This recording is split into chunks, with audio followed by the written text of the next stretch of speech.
Gak lucu kan kalau misalnya kalian kerja di pegunungan, pertambangan, terus jatuh ke gunung vulkanik.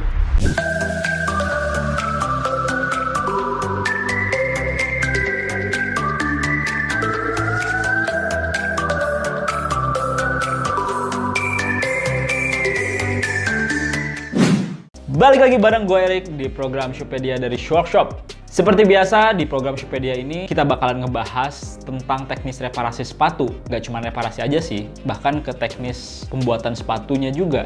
Mungkin desain atau konstruksi, bahkan bisa masuk ke culture sepatu. Intinya, semua tentang sepatu kita bakalan bahas di program Shopedia ini. Dan khusus pada program Shopedia kali ini, gue pengen ngebahas salah satu jenis sepatu yang jarang banget orang bahas. Padahal secara fungsi sepatu ini bisa dibilang punya manfaat paling tinggi karena berhubungan langsung sama keselamatan. Ya, apalagi kalau bukan sepatu safety. Jadi intinya sepatu safety ini adalah sepatu yang dibuat khusus untuk safety. Untuk mencegah kaki dari kemungkinan kecelakaan pada saat misalnya kalau kalian kerja di tempat-tempat kayak pertambangan atau misalnya perminyakan yang intinya banyak kaitannya sama kegiatan-kegiatan outdoor, sepatu ini wajib menunjang kebutuhan keselamatan si karyawannya itu.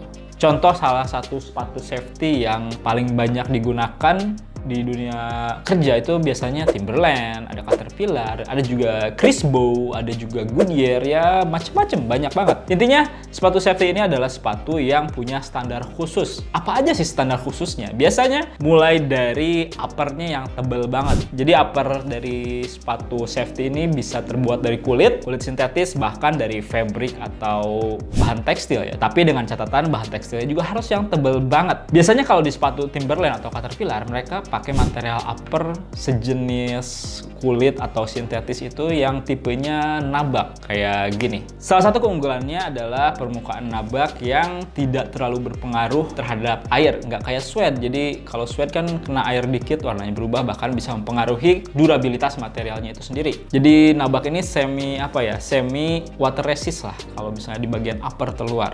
Lalu kalau misalnya bahan fabric atau tekstil, mereka pakai bahan-bahan yang tebal kayak mesh, terus dilapisin busa lagi, terus dilapisin lining kulit dan lain-lain lah. Intinya pasti sepatu safety itu tebal banget. Lalu untuk bagian sole-nya, biasanya kalau sepatu safety itu pakai konstruksi midsole dan outsole. Dimana outsole-nya ini wajib banget pakai full rubber atau full karet karena karet ini bahannya anti slip dan gripnya kuat banget. Ya walaupun memang sepatunya jadi agak lebih berat, tapi memang itu yang harus dibayar. Keselamatan nomor 1.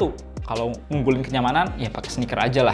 Terus di bagian midsole-nya, itu mereka biasanya pakai bahan pilon atau enggak bahan PU atau polyurethane. Dimana kedua bahan ini, itu punya tingkat kenyamanan yang hampir mirip, 11-12 lah. Tapi ada beberapa kekurangannya, dimana kalau polyurethane itu punya masa kadaluarsanya sendiri. Kalau pilon itu biasanya bahannya akan kempes. Semakin sering sepatunya dipakai, semakin kempes bahan midsole-nya. Dan lama-lama tidak akan menunjang kenyamanan bekerja sama sekali. Dan menurut gua, bagian sole ini adalah salah satu bagian paling penting dari sepatu safety itu sendiri. Karena ya sepatu safety harusnya mencegah atau mengurangi lah intensitas kecelakaan bekerja. Salah satunya dari slip atau terpleset waktu bekerja. Misalnya, gak lucu kan kalau misalnya kalian kerja di pegunungan, pertambangan, terus jatuh ke gunung vulkanik.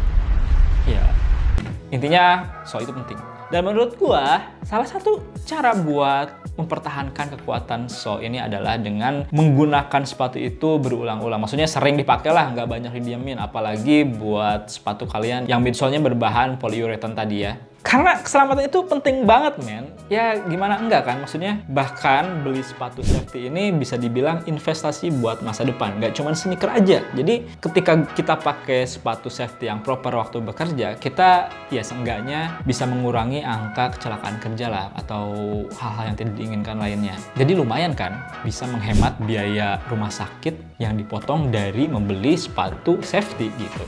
Tapi ya sepatu safety pun mau gimana kita merawatnya, mau sering apa kita pakai, pasti bakal datang masa rusaknya sepatu itu sendiri. Jadi biasanya sepatu safety yang datang ke workshop itu rusak di bagian sole-nya. Entah itu sole-nya udah habis atau mungkin getas karena keras. Jadi udah lama nggak dipakai, akhirnya si solnya keras jadi licin, atau bahkan si midsole-nya crumble. Intinya udah tidak layak buat dijadiin sepatu safety. Oh iya, gue bakalan kasih contoh salah satunya sepatu yang datang ke kita, ini sepatu customer. Ada sepatu safety jogger. Sepatu safety jogger ini punya customer, dia si midsole-nya udah crumble ya, bisa dilihat sisa-sisa crumbling midsole-nya. Ini seri apa ya kalau nggak salah, Ultimo S3 deh. Kalian bisa searching atau komen di bawah. Dan ya seperti biasa di sesi Shoepedia kali ini gue bakalan eksperimen soal apa yang cocok buat dipasangin di safety jogger ini. Let's go! Kalau misalnya di shoe workshop itu, kita dikasih beberapa pilihan guys. Jadi kalau misalnya kalian mau ganti sole, nggak semena-mena pakai sole yang sama. Karena ada beberapa sepatu yang memungkinkan untuk diganti sole yang sama atau tidak. Karena seperti yang udah sering gue bilang, kalau misalnya brand sepatu itu tidak menyediakan spare part sepatunya. Jadi ya kita ngakal-ngakalin biasanya. Selama tetap proper dan standarnya memenuhi standar sepatu safety, seperti itu. Jadi kalau misalnya dilihat dari kasusnya, ini kan sepatu aslinya kayak gini nih. Nah itu ada bagian midsole-nya yang udah crumbling, udah kelihatan hancur, dan ini masih ada sisa-sisanya kayak gini. Bisa kita bersihin, lalu kita tawarkan penawaran pertama, yaitu ganti midsole dengan alas. Midsole alas itu kayak gimana? Ya seperti gambarnya kayak gini. Ini kalau misalnya kalian lihat di bagian sini nanti bakal ditambahin midsole yang serupa atau bahkan yang warnanya cocok lah sama sepatu si safety jogger ini. Mungkin bisa hitam atau bisa coklat atau bisa warna krem juga. Yang penting cocok. Lalu alasnya bisa ditambah dengan sole komando kayak gini.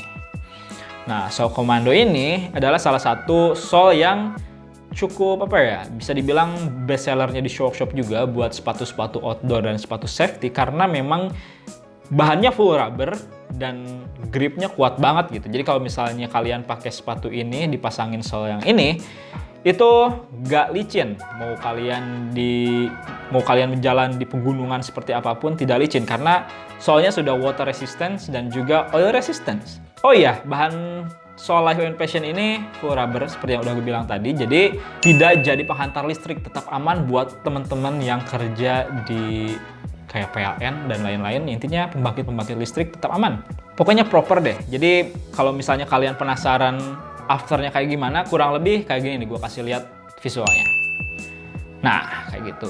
Lalu selain sole komando ini, ada juga sole Life and Passion. Sole Life and Passion ini diproduksi langsung sama Shoe Workshop. Kita punya beberapa warna, mulai dari warna hitam, warna gum seperti warna sole komando ini. Ada juga warna broken white kayak gini. Nah, yang jadi keunggulan sepatu sole Life and Passion ini adalah gripnya juga sama kayak yang komando ini, tapi dia tidak memerlukan midsole di bagian sini. Jadi nggak perlu ditambahin midsole, bisa langsung dipasang, dikasih welt kayak jahitan keliling gitu, dan voila, tampilannya kayak gini.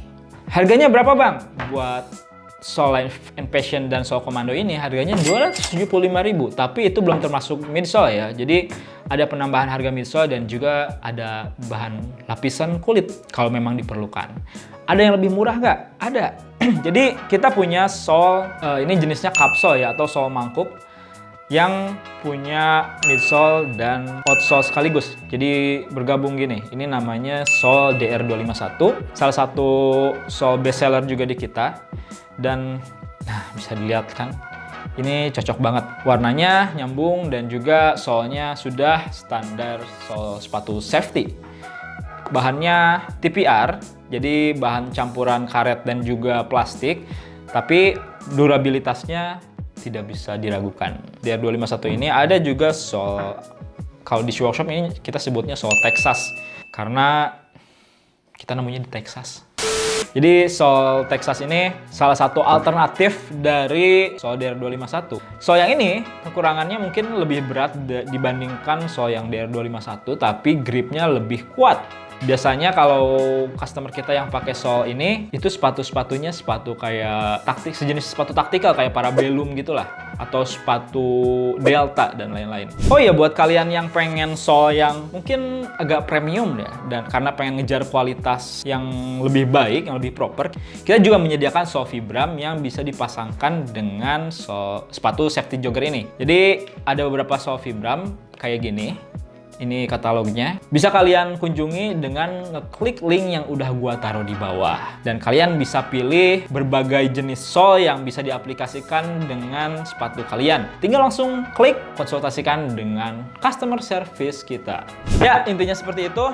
Banyak banget pilihan sole yang bisa kalian coba di Workshop. Tinggal konsultasikan aja sama tim customer service kita gratis. Klik link yang udah gua taruh di bio. Dan keuntungannya, kalau misalnya kalian ganti sole di Workshop, kalian bisa dapat garansi yang udah kita sediakan selama 60 hari dan sole yang proper. Sole yang proper ini nggak cuman omongan doang ya. Kita memproduksi sole ini berdasarkan research and development. Ya, segitu aja mungkin pembahasan gua tentang sepatu safety. Kira-kira kalau misalnya kalian punya ide tentang sepatu lain, sepatu apa lagi yang pengen gua bahas di Workshop? Tulis di kolom komentar.